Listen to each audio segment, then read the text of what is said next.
just knew too much. Does that make me crazy? Does that make me crazy? Does that make me crazy? Probably.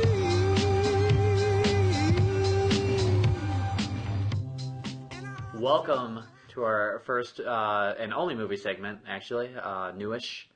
This week, each of the movies fit into that category, and newish movies are movies made from the year 2000 and onward. Our first movie, going in reverse chronological order, as we are prone to do, is The Signal. A strange signal broadcast by radios and televisions in the city of Terminus breeds envy and hate, turning sane people into murderous lunatics. All right, so what do you guys like about this movie? I think it's done pretty well. Mm-hmm. I think a lot of the scenes are effective. It's obviously a zombie. Well, it's not a zombie, but it's like people go mad and start killing each other. I mean, it's something you've basically seen before. I think other movies have done it, but this movie does it effectively again. So I think it's pretty competent in that sense. I like that this movie takes a lot of chances. Mm-hmm. It's an original piece of work. Which you can't necessarily say about a lot of movies in this genre. So I like that they take a lot of chances with things. This movie is broken up into like 3 vignettes, basically, or 3 acts, and they're shown in that way. And that's kind of weird, I think, but I like the idea of it. Yeah, I like the concept of what they're doing. And each one, I feel like, has a pretty distinct feel to it. Which is probably one of my favorite parts about the movie. My favorite act is the second one, where it kind of it takes on kind of a comedic aspect to it. Mm-hmm. Like there's a lot of darkness throughout the movie and a lot of blood.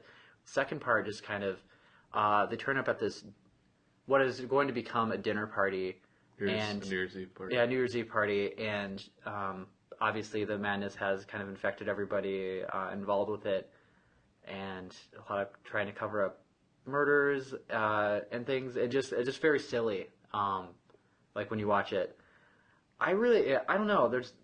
Let me try to like articulate why I like this movie. I think it's because it is different than other. I mean, obviously some of the stuff has been done before. Like The Crazies has had. It's kind of like if you smush together The Crazies and 28 Days Later, like that kind of like madness with just rage brutality. It's kind of got that going on, but it is also very much its own thing. I like that when the girl puts like there's very little music in the movie. When the girl puts on her headphones, like all the sound of the world fades away, and it's just like that song as she's just trying to like pass through the world. I think everybody acts pretty well in this movie. Everybody's kind of believably crazy. And I can't remember the guy's name, but the dude at the dinner party who wasn't affected. Who I think he ends up getting like punched. His name in the was face. like Dale or something. Yeah, Dale or something, some silly name. Dave. But yeah, he just shows up and there his body is, and he's just there for pussy. So he just plays it cool and just kind of like rides it out.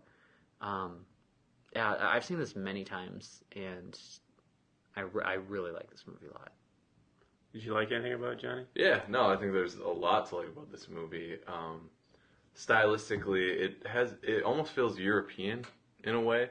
It kind of has a style that Shaun of the Dead did really well, and has that gritty sort of feel to it. But I think what I like also, and what you're touching on, Craig, is some of the chances it takes, where you, in a movie like American Psycho, which is a very good movie, Christian Bale tries to feed a cat to an ATM machine because it says, "Feed me a stray cat." And you get little glimpses like that into his brain, into what rationale he's using for the things that he does.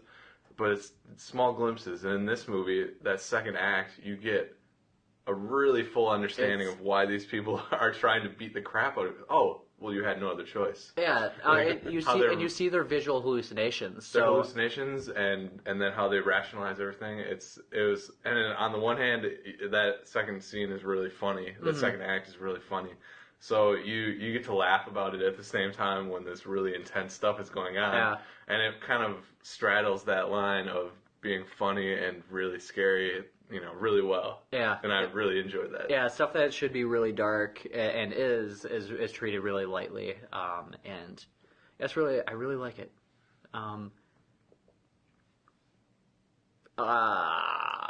sure I had something else that I can't think of it right now. Well, and I think it's unique from like the zombie or epidemic type genres because this is a mental thing. This isn't people don't look weird when they come to you. They look like normal people. Something's just a little bit off. Mm-hmm.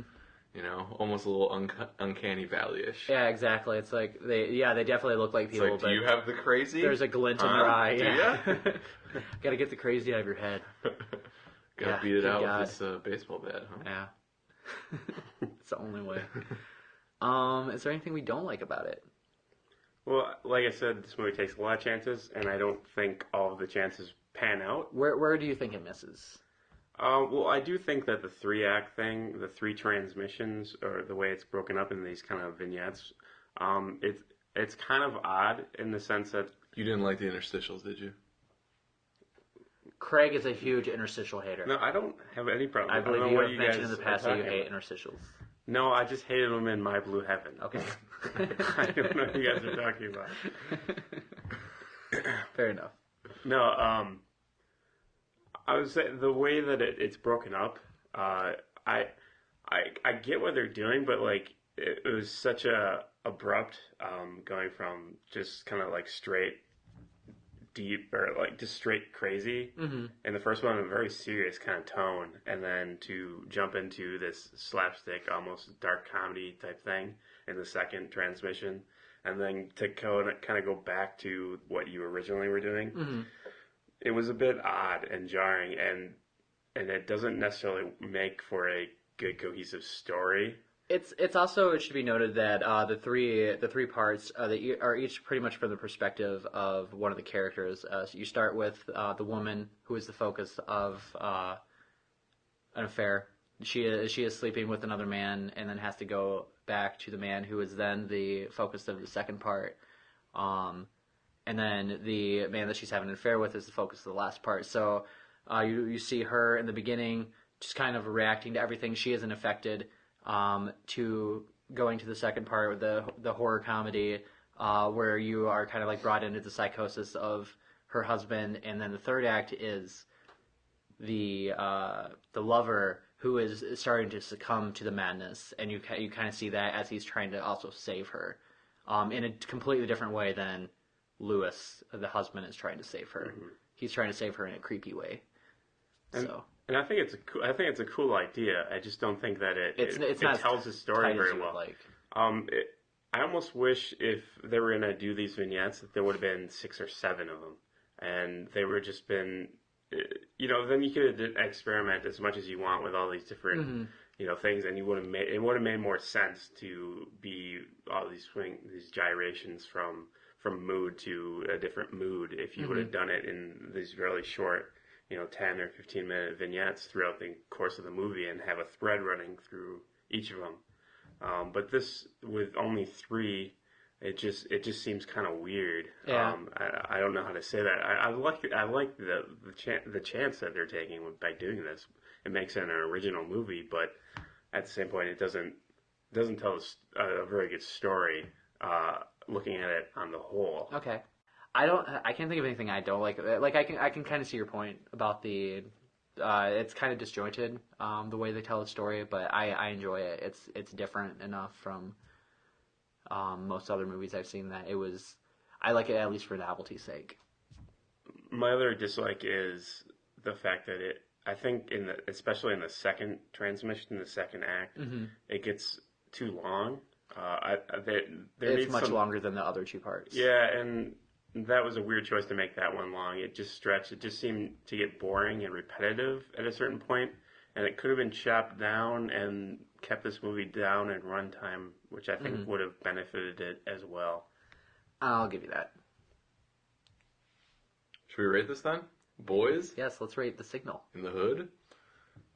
Let's, okay, so I'm going to give this a 3.5 out of 5. I think it's pretty solid entertainment, and really enjoyed it. I don't, like I said, the story isn't that great, on the whole of it, so it's kind of hard for me to give it a really good grade, but I think it's maybe watchable just because it's a unique thing, and I'm going to give it a 3. It's not hard for me to give it a high rating. This is an entirely personal bias rating. I'm going to give it a 4.5. I was originally going to give it a 5, which is what I've rated on iTunes, or not on iTunes, on Netflix, because you can't give it a half-star rating. Like, in this day and age, it is ridiculous to me, but okay. Yeah, 4.5. It's original, like, it's a kind of a familiar story, but it's kind of originally done. It's chopped up in what I consider an interesting way, and the different parts are different enough that it's interesting to me going from one to the other. So this is a high recommend.